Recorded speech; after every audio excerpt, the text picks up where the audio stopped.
Hey, man, are we live? Yeah. What's up out there, y'all, this evening? Yeah, y'all working us today, and it's a Labor Day for us today. And it's the Is What It Is show. When we come on and tell everybody how it is and how to live. And this the special edition show. Yeah, it's rated X. That means it's extra special today. As we come, no, it ain't four, it's just two of us today. But we gonna do like Anthony Hamilton say and give you the best that we got, y'all. Until all the snows, crows, and tacos, Oreos, Cheetos, and I know it's some weirdos out there. But giving you the best of us is what? And we still got that Corona shot dance. Bub, give them the best of your bub on this special edition. Corona shot dance, huh? Give it to them.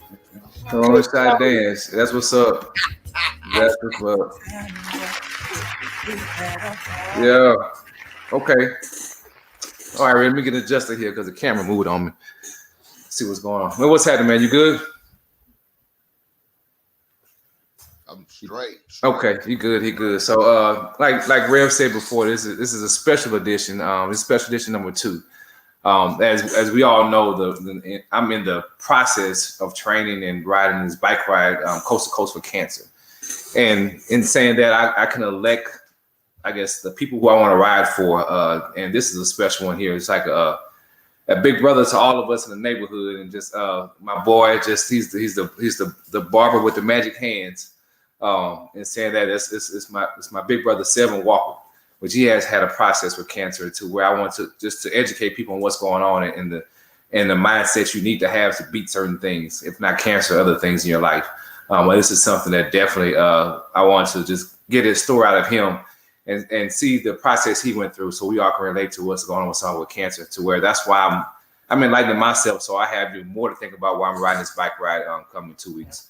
So I'm gonna get in now, get Celvin in, and the sister also that we have, Jocelyn, his wife. So we watch them grow up together also and grow together. And it's a major support system. So I want to get them in right now. And let's see, Celvin and Jocelyn, what's happening? It's amazing. What's going on? What's going on? We got our people that come on, and they told us to bring them in and let them know that is what. Hey, Celvin, like they say, touch, hug, love, stay sucker free. Most of all, y'all don't hurt nobody and be amazing. Yeah. So just to say that, the amazing part of it is, if you know the Rev outside of this show, he talk just like that. And everybody keep wondering, is he put on the act and this and that? No, that's just that clown on how he act all the time. So it is what it is. Yeah, absolutely. Celvin and Jocelyn, what's going on? Hey, Jocelyn, I ain't seen you in a while. Hello, how are you, Micah? Doing well. Celvin, how you doing, man? I'm awesome, man. I'm awesome. Good. We still praying for you over here at this household every day. Just it's in our process. So let's jump right into it for your diagnosis with cancer. Mm-hmm. When were you diagnosed with cancer? I believe it was around September 10th or the 11th of last year. Okay. Now, what type of cancer was this? It was actually 2 types of cancers. It was a large B-cell lymphoma and multiple lymphoma. Okay, 2 types of lymphoma. Okay, wow. Okay, so in Jocelyn, let me ask you this question: to where let me back up to Celvin first. Celvin, what were like your symptoms, or what made you? How were you diagnosed? What happened? What? It was more of it was stomach pain. It's like when I ate, I became full quick. Just a lot of stomach pain, and it really wasn't that many. It wasn't really a lot of shown symptoms. It was just something that that God had to let happen in order for for us to find out what was going on. Okay. And once you start having the pain, you just went to the doctor to say, I'm having the pains, or just like, how long did that linger? Actually, I was ignoring the pain. I just thought, hey, maybe I'm on my feet cutting hair, or maybe, I didn't think nothing of it being any kind of cancer. I just, took some Tylenol, some ibuprofens, and you know how men are. We right do it out, and go on about our business. Yeah, be done with it sometimes. Done with it. Yeah. So, and you were diagnosed with these 2 lymphomas. Mm-hmm. How long did that process take from whenever you went to the doctor to when you had the diagnosis? Do you remember? The minute I was admitted into the hospital, probably about a couple of days. Okay. So Josh, let me ask you this question. Whenever he was diagnosed with these lymphomas and it was confirmed, how did you absorb that information? Well, I don't think I really did. I just went into straight fight action. He forgot to tell you that that he was feeling pretty bad and was regurgitating his blood. So that's really what sent him to the hospital. After I cleaned it all up as usual. Yeah. I guess it was really devastating. It was so unexpected, but I never let the negative even, take over my thinking. We just automatically went to, what we needed to do and what we were going to do to get them better. So okay. I just kind of went right in. Yeah, that'll work. That's you need somebody like that by you. So even in saying that, Celvin, whenever you first heard the word cancer for you, what were you thinking? What was your process in your mind? My process was, I still want to see my kids. I still want to be here. I have a wife. I have, my family members. It wasn't a good one. I'm not gonna even lie and think, and say that, Luckily, I had a wife that went straight into prayer mode and fight mode, because I was more of like, golly, man, now what I'm gonna do? Yeah. And you still had to fight, but then too, one thing that I know for sure in watching you and being around you, which we're all in the same circle pretty much from the neighborhood, the support systems that you have around you also, not necessarily family that you chose with Jocelyn, even with friends that become family. Yes. So I have somebody on here who absolutely is one of those the friends who become family. IIWII Bell Benjamin. So I went to her maiden name first, then got to her married name. So IIWII, I think you're on mute right now. You can take yourself off mute. In having a support system. So, let me ask you this question. Mm-hmm. How important was to have that support system around you? Because, I mean, and I go into this kind of process of thinking about something with a illness or disease to where you're the only one in this whole process, like right now between 3 people on this screen, to where how did you feel, like what was the necessities of a support system around you, such as your wife and IIWII? Man, the support system was crucial when it came to my wife and IIWII, because I think the support system with my wife was more on the spiritual and the loving and the nurturing part, and the other side of the support that was well needed for me and appreciated was the medical side. Mm-hmm. It was, I call her my sister, IIWII. She was a lot supportive on the medical side. So those two combined, man, it was awesome. It was so.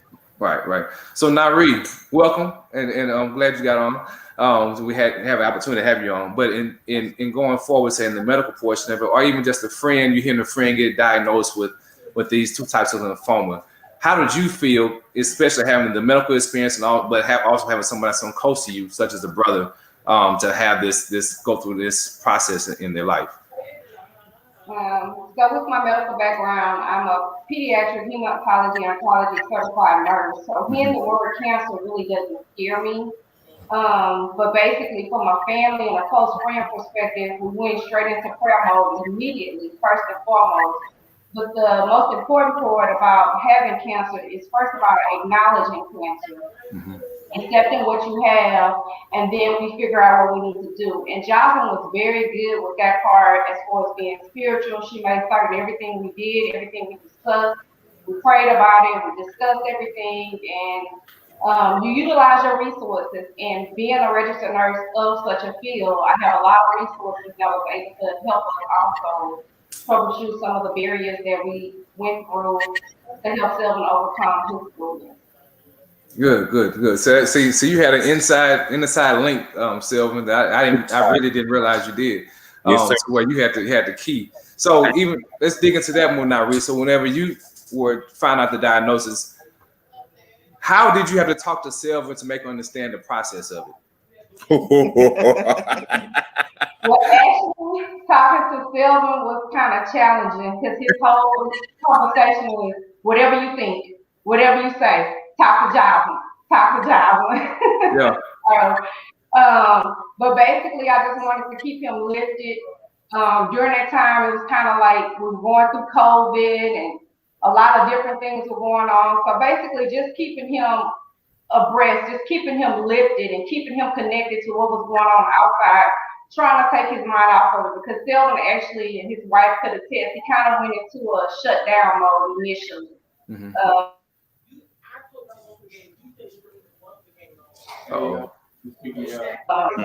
We just kept trying to keep him aligned with what was going on outside, like basketball, things of that sort. Okay. Celvin, in it being the time when you were diagnosed, it was still around the process time of COVID, right? Mm-hmm. So those immune compromised patients or people will be such as yourself. Mm-hmm. But in the field that you do as a barber, you're in close contact with a lot of people all the time. Yes. So in even then and now, what are your precautions? Or are you more, what do you do to keep yourself healthy or free from the opportunity for receiving COVID? Because that wouldn't be a good thing, of course. Well, I have been vaccinated. Okay. Actually, our whole family has been vaccinated except our son, the youngest one. Masked up. Just whatever Nyree say. Right. Jocelyn, and knowing Celvin's going out there into pretty much the battlefield of COVID and in the process condition he is, how do you feel in him being in the public masses of people in this time? Really, I have to be honest. I don't like it. I wish he had something else that he could do to earn his money. But I guess I'm just trying to get across to him how important it is for him to keep himself protected. So it's hard for him to keep his mask on. He does, have good hygiene as far as washing his hands and that sort of thing. But I'm pretty worried about him. On a daily basis. So I just, even if he gets upset with me, I still tell him to put that mask on. So yeah. He has it on when I bring the boys in. So good. That's good to hear. He has it on there. But no, but that makes sense. Just the worry for your spouse.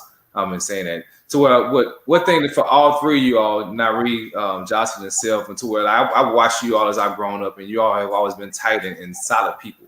And in being solid people, what my next question is, what has your treatments been like, Celvin, whenever you were diagnosed? Like, what did you have to go through, pretty much? Well, we started with the I had a couple of surgeries. I had some upper GIs, lower GI. Okay. Colonoscopy. Okay.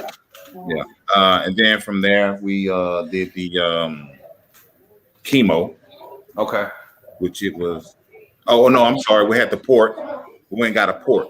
So I had to get a port. There's a lot of I had to go. So upper GI, like she said, then we had to go get the port. From the port, we started chemo. Okay. So we did 6 sessions of chemo to the fullest. I mean, it was some strong chemo. as far as what the doctor was explaining. I mean, they went to the max with it, and they were very aggressive with the chemo. And from the chemo, we did radiation. Okay. So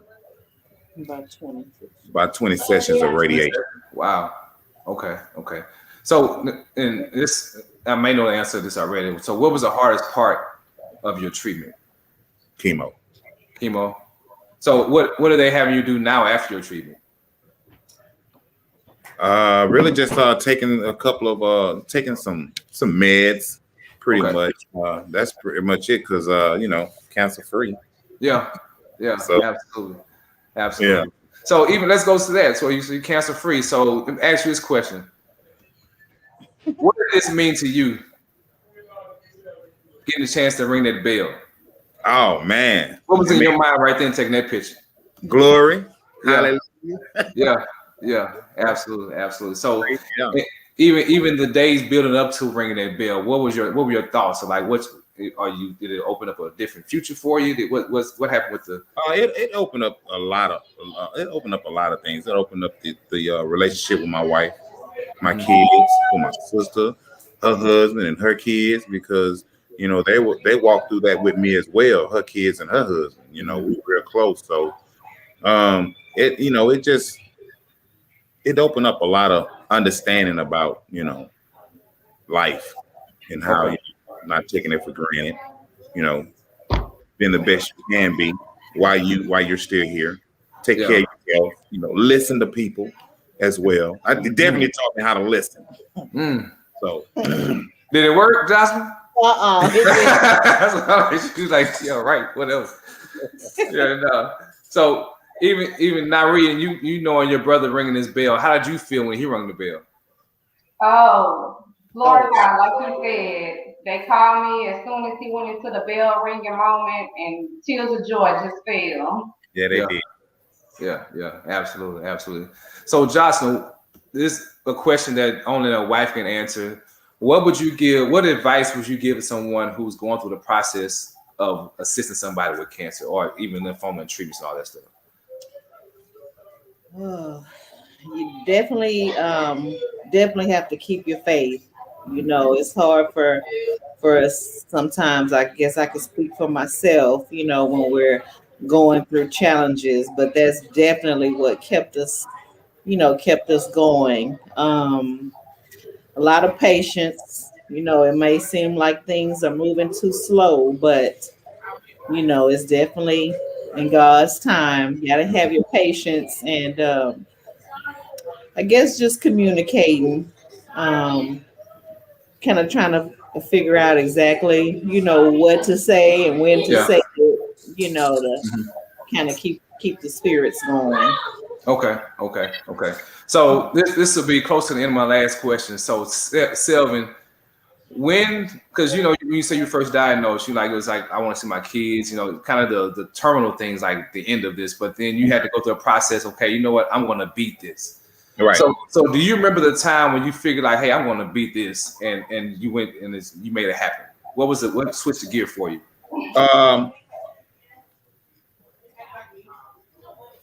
I guess kind of like I think when I took my first I think it was the port, when I went and got the port. Okay. Because I knew right then and now it was on and popping, and time was ticking, and I had to remain calm, listen to the two ladies that were guiding me along with God. I think that was a time when I went and got the port. I was like, okay, let's go on to do this. Let's go on to get this over with, because my kids are ready to see me and I'm ready to go home. Yeah. So let's go ahead on and get this done. I mean,